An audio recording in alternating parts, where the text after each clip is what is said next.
Everyone wants to live an inspired life, yet so many people search for happiness following the footsteps of peers and taking advice from people who have different values and outcomes to which they're searching. There are people born into wealth, graduated from the best universities in the world, and there are people who have none of that and yet are living extraordinary lives full of fulfillment and reward. The purpose of this podcast is to share insights and strategies that allow you to question the status quo and think freely, so you can design your life and be who you want to be. We get one life. Time is our most valuable asset. I believe that when we're free and able to focus on meaningful work, we become better human beings.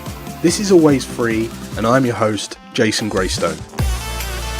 Welcome to the leading podcast for financial empowerment and wealth creation. Subscribe to this podcast so you don't miss an episode. You can connect with Jason on social media and subscribe to the Jason Graystone YouTube channel for weekly videos. Don't forget to also subscribe to the weekly newsletter to receive frequent educational content and action steps to help you design your life so you can be who you want to be.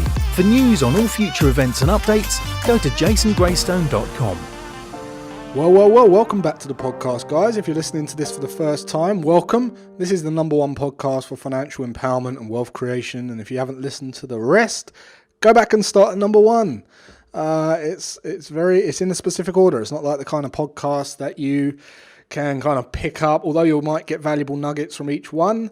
It's best to start from the beginning because I've taken you on a kind of strategy journey of a quest for financial freedom. So, welcome anyway. Hope you're enjoying lockdown. We're all in a pandemic lockdown at the time of this recording, and we're about on week 8, I think, or maybe week 9. I don't know anymore. But hope you're safe. Hope you're well. This week's podcast is going to be a little bit different. It's going to be one of those where I just kind of rattle off the cuff, and sometimes I have bullet point ideas I want to talk about. This week, it's really just going to be me talking about. I've had a lot of conversations. I've been featured in a lot of Facebook group lives and Zoom calls, and I've had lots of kind of discussions. I've done podcast interviews and all this kind of stuff, and I've had lots of discussions over the last week, 2 weeks. And so I've got a few things on my mind that I just want to kind of touch on. And this may be a little bit of a shorter episode. It might be a longer episode. Depends how long I decide to ramble on for. But the first thing I want to really touch on, and it kind of became very, very apparent, and I've mentioned it before, is now we're in this lockdown period. Now we're in this kind of period where we're all... And this is going to be specifically talking to a certain person. I'm talking specifically to the people that are actually enjoying lockdown. Okay. Now, the people that are really enjoying lockdown usually are the ones who, there's two types really. It's one, the people that just love smashing through business and cracking out, and working on their business. Great. They're the people that are enjoying lockdown. Their lives haven't really changed. If they're in a position where their kind of business model hasn't really changed that much and they love business, their life hasn't changed that much. But there's also the people who are loving lockdown who have just got this space, this real 60,000 foot view down on what their life's been doing, and it's really given them a chance to think differently. Many of them are getting an income of some sorts, and they're in this place where their animal brain is kind of relieved. People have cut massively on their expenses. They've realized how little they actually need, and they're in this place where they actually feel good. It's like, wow, this is what I needed. I've been able to think about doing things that I should have been doing 10 years ago, 5 years ago, and I'm actually getting them done now. Or, it's making me think of my business in a different way. It's making me more creative because I'm thinking about stuff that I actually want to do instead of getting tied up into the day-to-day crap that I didn't like doing in my business or in my job. And this is essentially the feeling of the start of financial independence. So the feeling that most of those people are in right now is the feeling that most people strive for when they're stuck running a business. So look, when I decided to put together a Tears of Freedom program, as I say, I was surrounded by tons of really talented and highly successful entrepreneurs, and they all wanted this lockdown. It's like they wanted this moment. This is when you would ask them what would be ideal for you, they would tell me it's what you've got. It's the ability to be able to just sit and think and be creative and decide what you want to do each day. Well, welcome to lockdown. Welcome to financial independence, where you've got your income covered and you've got some income coming in enough to pay for your kind of more thrifty lifestyle now, and you can be creative. You're thinking differently. So really what the Tears of Freedom program does is allow people to be in this state constantly. That's the idea. This is the objective. It's to be able to get up every day and have that 60,000 foot view. Be creative, do things that inspire you. So it's really interesting because many of the people I've been speaking to are now in this position, and it's like, and they're telling me, it's great. It's amazing. This is what I've been wanting. I've been wanting a break from my business. I've been wanting to get this time off, and I'm loving it.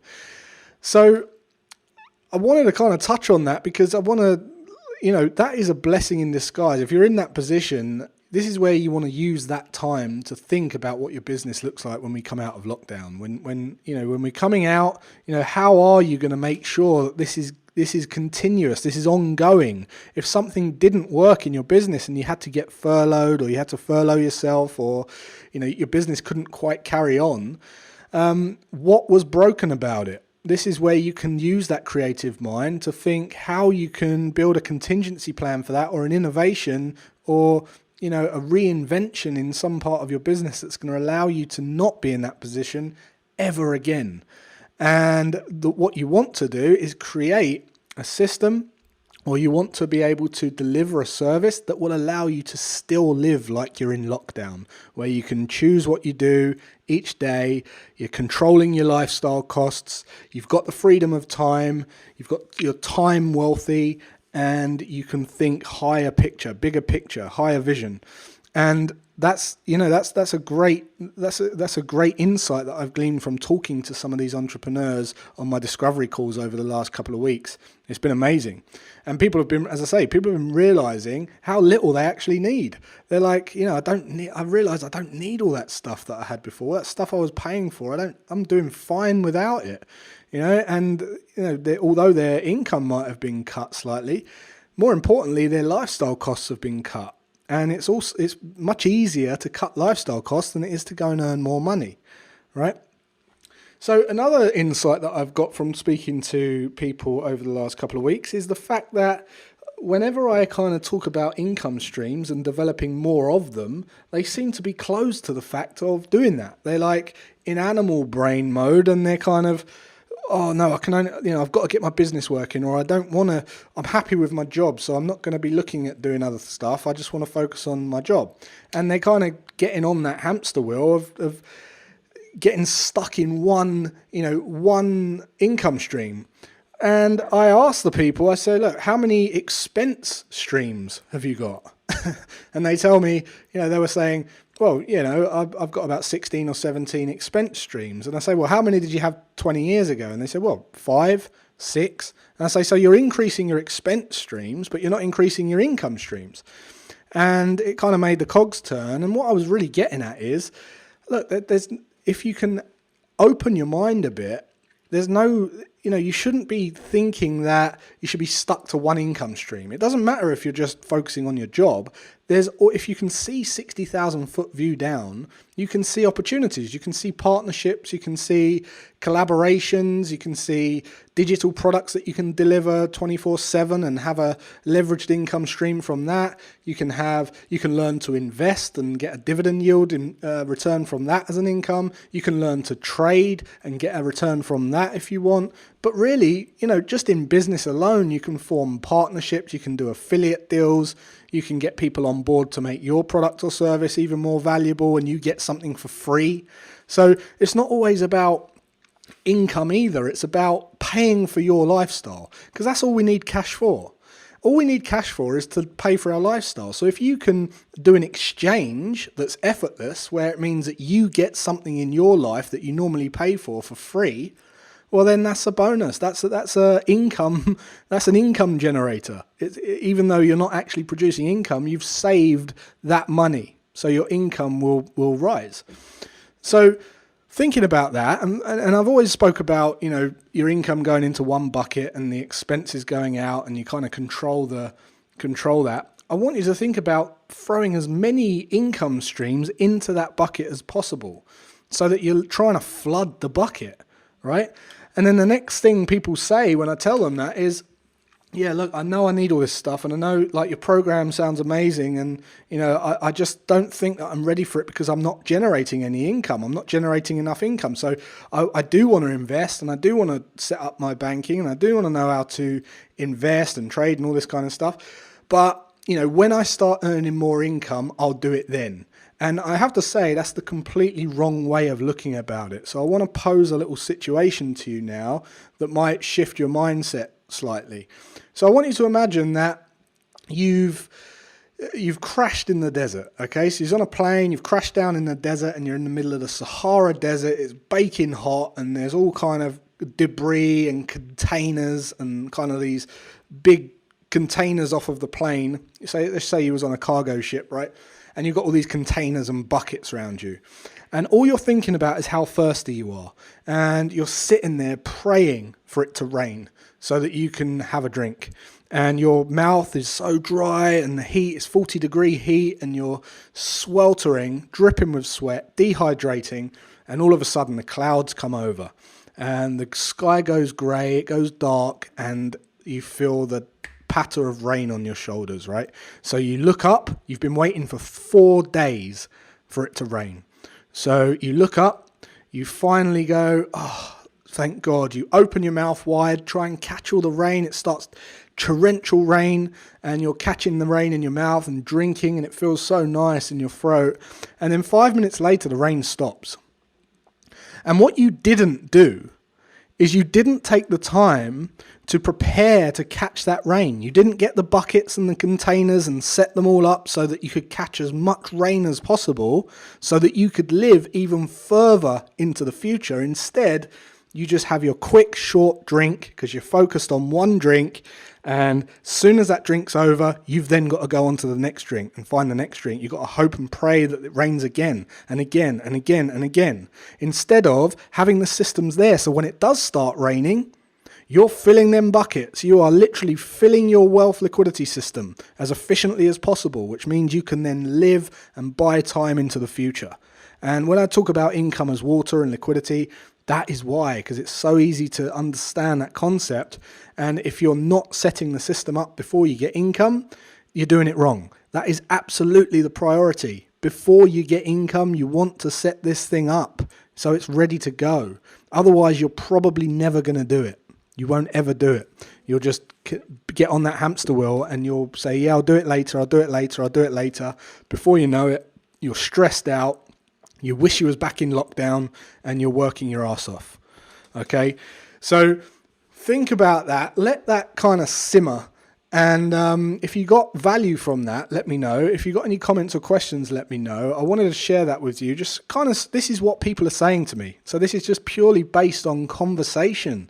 I'm having these conversations with people during these strategy sessions or discovery sessions, and this is what they're saying. And just to kind of finish off here, I want you to think of, in terms of income, and what you do to produce income, because I always say that there's really only 4 components to income generation. It is, first of all, value. Okay, so provide as much value as you possibly can, and you won't have problem with income.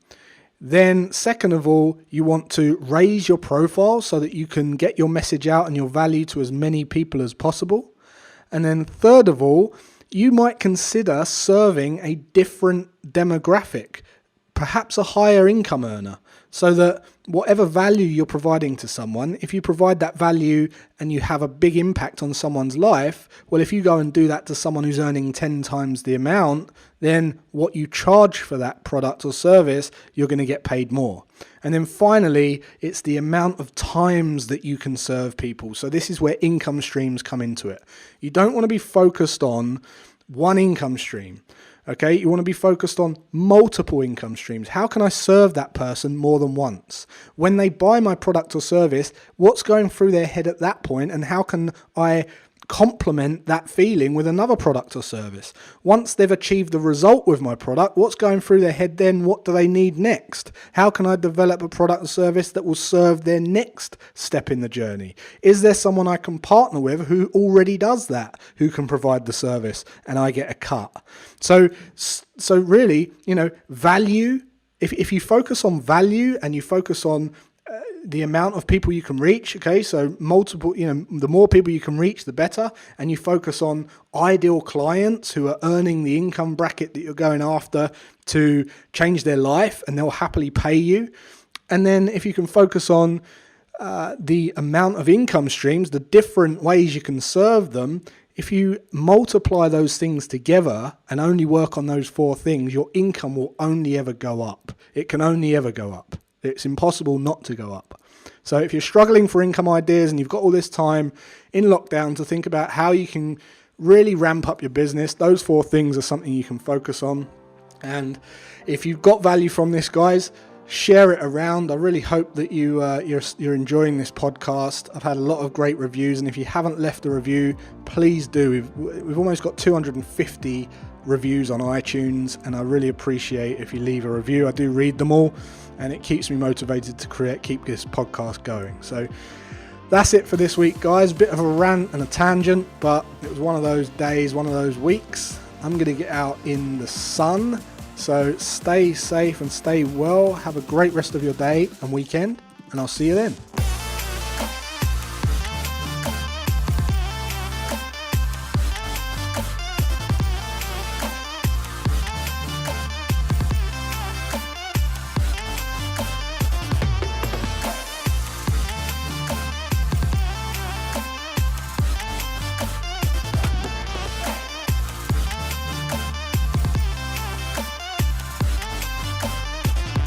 Subscribe to this podcast so you don't miss an episode.